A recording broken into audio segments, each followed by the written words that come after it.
हमारे अतिथि बने, हमें उनका स्वागत कर चलता होगी। बहुत बहुत धन्यवाद, बहुत बहुत आभार भाई साहब आपका। हमारे बीच अशोक जी जैन साहब भोपाल से पधार चुके हैं और साथ ही अशोक जी बड़जात्या बड़ोदरा वाले भी जुड़े हुए हैं, शुरू से ही जुड़े हुए हैं, उनका भी मैं स्वागत करता हूं।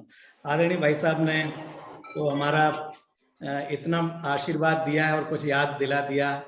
मेरी जन्मभूमि सिद्ध क्षेत्र द्रोणगिरी, मेरे पिताजी एक सामान्य रूप से सिद्ध क्षेत्र पर काम करते थे, वहां मुझे जन्म लेने का मौका मिला।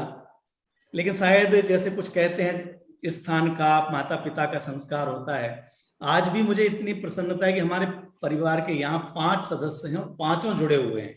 बहुत एक तो हॉस्पिटल में रहते हुए भी अभी उसको जुड़ी हुई है और बाकी सब लोग इसमें सक्रिय रूप से हैं।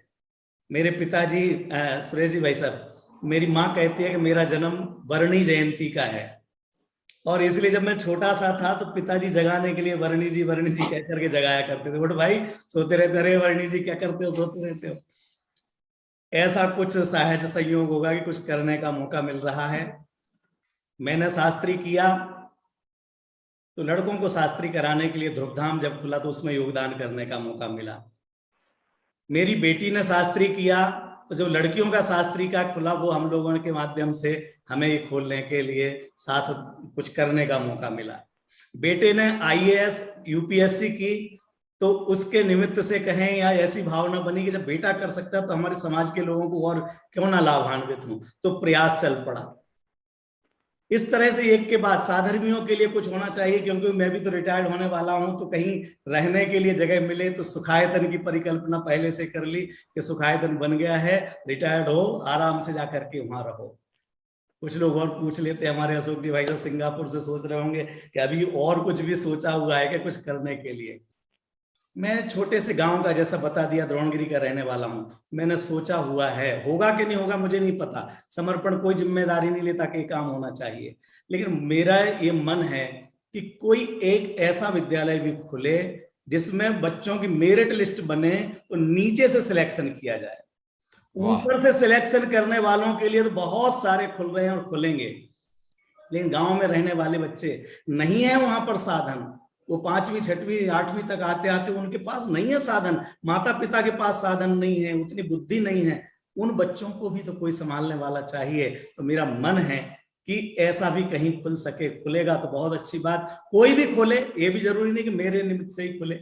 और दूसरा है कि जो बड़े बड़े लोग हैं, श्रेष्ठी वर्ग अपना पैसा देकर के सारे विद्यालय खुलवा रहे हैं, संचालित कर रहे हैं, लेकिन वो अपने परिवार के बच्चों को उन विद्यालयों में नहीं भेजते। तो एक ऐसा हॉस्टल भी खुले जैसा दून स्कूल कहलाता है, अजमेर का लियो कॉलेज का कहलाता है, इस तरह का हॉस्टल हो कि जहां पर बड़े बड़े लोग भी लाइन लगा करके अपने बच्चों को भेजना चाहें कि हमारे बच्चों को संस्कार मिलेंगे और यहाँ अच्छी शिक्षा मिलेगी।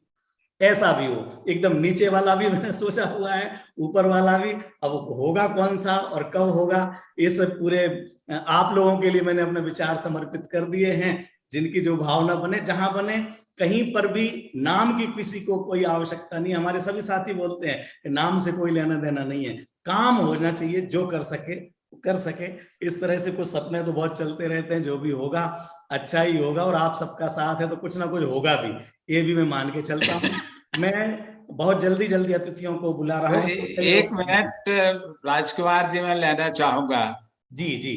कि हमने जो नैनागिरी में विद्यालय और दलपतपुर में जो चालू किया है, वो इन्हीं बच्चों को हम लेते हैं, गांव के गरीबतम बच्चों को लेते हैं। तो महेश जी हैं, आप हैं, मैं तो अब बहुत शिथिल हो चुका, आप दोनों आगे आए, सहयोग दें। तो आपने जो ये प्रस्ताव रखा है, मेरे ख्याल से इसको सफल बनाया जा सकता है। इसमें कोई कठिनाई नहीं आएगी, किसी प्रकार की समस्या नहीं आएगी। केवल आप दोनों की युवा शक्ति, महेश जी हमारे पास ही रहते हैं जी। और आप भले थोड़े दूर हैं, लेकिन आपका बेटा पास है, भोपाल में मेरे पास है, तो आप आते रहेंगे। जरूर, तो मेरा आपसे यही निवेदन है कि आप लोग इसको ध्वज को उठाए रहें। जी जरूर भाई साहब, जरूर देखते हैं, देखो क्या होता है। मैं अजित जी जैन बड़ोदरा को आमंत्रित कर रहा हूं कि वो आए और इस अवसर पर हमारे लिए